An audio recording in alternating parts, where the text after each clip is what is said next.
नमस्कार, आप देख रहे हैं आई इंडिया और मैं हूं पंकज सिंह गौर।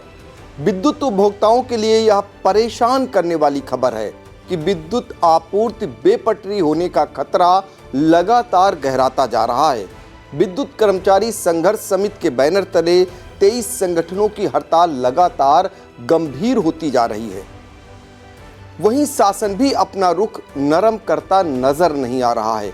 36 घंटे का कार्य बहिष्कार पूरा होते ही गुरुवार रात 10 बजे से संघर्ष समिति ने 72 घंटे की हड़ताल पर जाने का ऐलान कर दिया है। शासन के निर्देश पर प्रशासन ने विद्युत आपूर्ति सुचारू रखने का खाका खींच लिया है। इसके अनुसार नगर मजिस्ट्रेट सहित सभी एसडीएम को अपने अपने क्षेत्रों में विद्युत आपूर्ति पर नजर रखने की जिम्मेदारी सौंप दी गई है। साथ ही सभी पावर हाउसों पर प्रशासनिक प्रतिनिधि तैनात कर पुलिस का पहरा बिठा दिया गया है। प्रशासन के इस इंतजाम का आई इंडिया के कसमंडा संवाददाता सत्य प्रकाश सिंह ने जायजा लिया। इस वक्त खड़े हैं विद्युत उपकेंद्र 33/11 कमलापुर में। यहाँ पर विद्युत कर्मियों की हड़ताल के बाद आज अन्य विभाग की ड्यूटी लगाई गई है, जिससे क्षेत्र में जैसे तैसे विद्युत आपूर्ति का संचालन किया जा रहा है। जो उपभोक्ता क्षेत्र यहाँ पर आते हैं उनके भी कार्य बाधित हो रहे हैं। यहाँ पर इस वक्त ड्यूटी पर मौजूद एडीओ कोऑपरेटिव आशुतोष धुर्वे जो स्टैटिक मजिस्ट्रेट बनाए गए हैं, अनुज Pandey sub station operator Kamalapur, आरक्षी आकाश सैनी, अरविंद यादव, पीआरडी जवान रामाधार और प्रशिक्षु विद्युत विभाग के सौरभ कुमार, शिवम गुप्ता, अनूप यादव आज लोग यहाँ पर ड्यूटी पर मौजूद हैं और विद्युत विभाग का कोई कर्मचारी यहाँ पर नहीं मौजूद है। जो यहाँ पर लोग आ रहे हैं, जो यहाँ पर विद्युत विभाग के उपभोक्ता आ रहे हैं, उनकी समस्या का कोई समाधान नहीं हो रहा है। वो आ रहे हैं और बैरंग वापस लौट रहे हैं। तो कब हड़ताल ख़त्म होगी और कब क्षेत्र की समस्या ख़त्म होगी, ये सोचनीय विषय है। आई इंडिया के लिए कसमंडा से सत्य प्रकाश सिंह। उधर विद्युत कर्मचारी संयुक्त संघर्ष समिति ने सीयूजी फोन सिलेंडर कर जो संकेत दिया था उससे 2 कदम आगे बढ़ते हुए अब गुरुवार रात 10 बजे सीतापुर जिले में सभी 51 पावर हाउस उन पर मौजूद प्रशासनिक प्रतिनिधियों को हैंडओवर कर देने का निर्णय कर लिया है। संघर्ष समिति के जिला संयोजक हिमांशु पटेल ने बताया कि आज 16 तारीख को रात्रि 10 बजे से हम पूर्णतः हड़ताल पे चले जाएंगे, जिसमें हम सभी पावर हाउसेस पे डीएम साहब के द्वारा जो लोगों को नियुक्त किया गया है उनको चार्ज हैंडओवर करके कार्य बहिष्कार में हमारे जो एसएसओज हैं वो भी सहभागिता दिखाएंगे। राजधानी लखनऊ में ऊर्जा मंत्री ए.के. शर्मा और संयुक्त संघर्ष समिति में शामिल नेताओं के बीच तीसरे दौर की वार्ता भी असफल होने के बाद हड़ताली कर्मचारी अब आर पार होने की बात कह रहे हैं।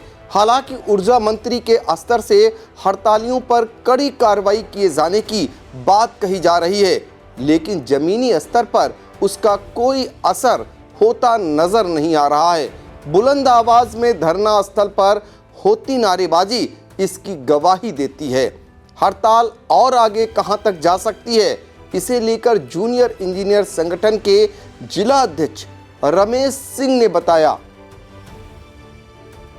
आज जैसा भी आप लोग विदित हैं कि हम लोग का नवंबर में जो कार्य बहिष्कार आंदोलन जो हुआ है उसका माननीय ऊर्जा मंत्री और माननीय मुख्यमंत्री के सलाहकार आईएएस अवनीश अवस्थी जी से वार्ता होने के दौरान जो भी 15 सूत्रीय मांगों पर हस्ताक्षर सहित जो मांगे रखी गई थी, समझौता हुआ था, उसका इम्प्लीमेंट आज तक नहीं हुआ है। उसी का इम्प्लीमेंट कराने के लिए आज लोग फिर यही लोग हम लोगों को आंदोलन पर जाने के लिए विवश किए हैं, जिसके लिए हम लोग आज आंदोलन पर बैठे हुए हैं। जिसमें से आंदोलन 14 तारीख को हम लोग का विशाल मशाल जुलूस पूरे प्रदेश में एक एक ज़िले में निकाला गया।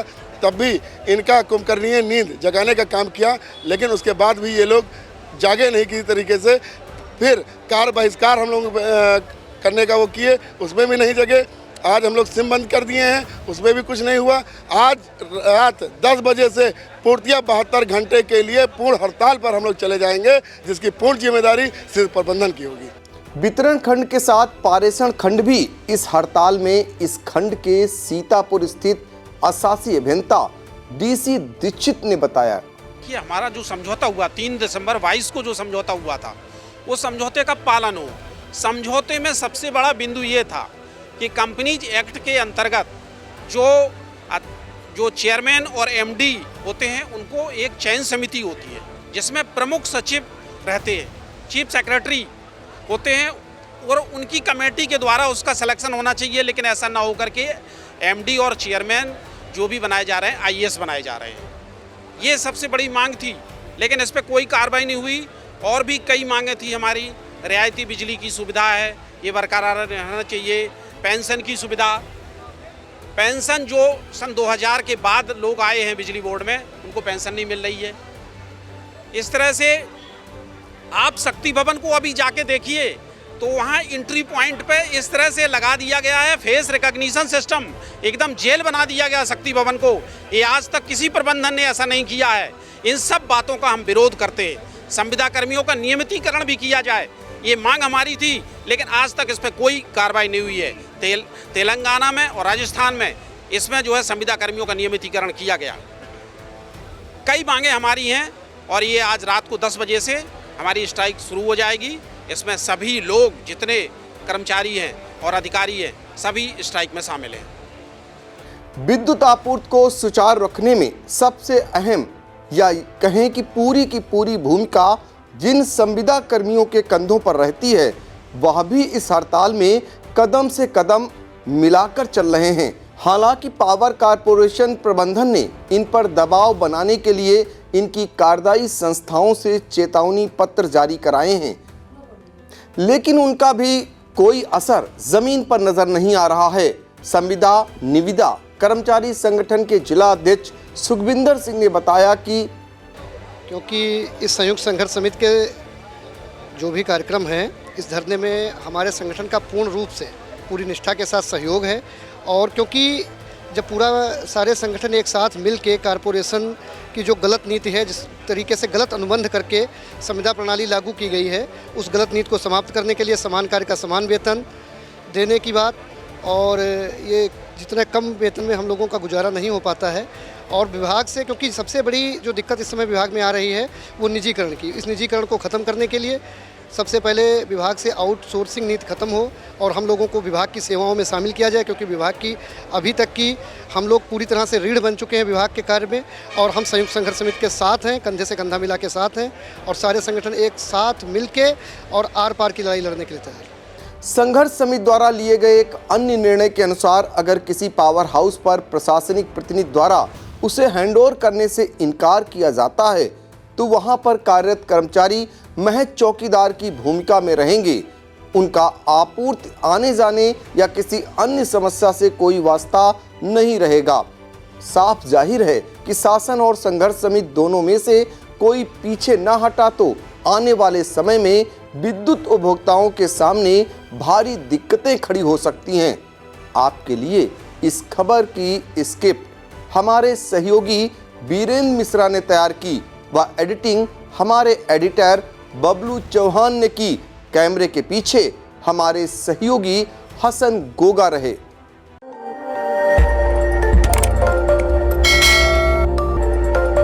खबर आपकी, नजर हमारी। देखते रहिए आई इंडिया।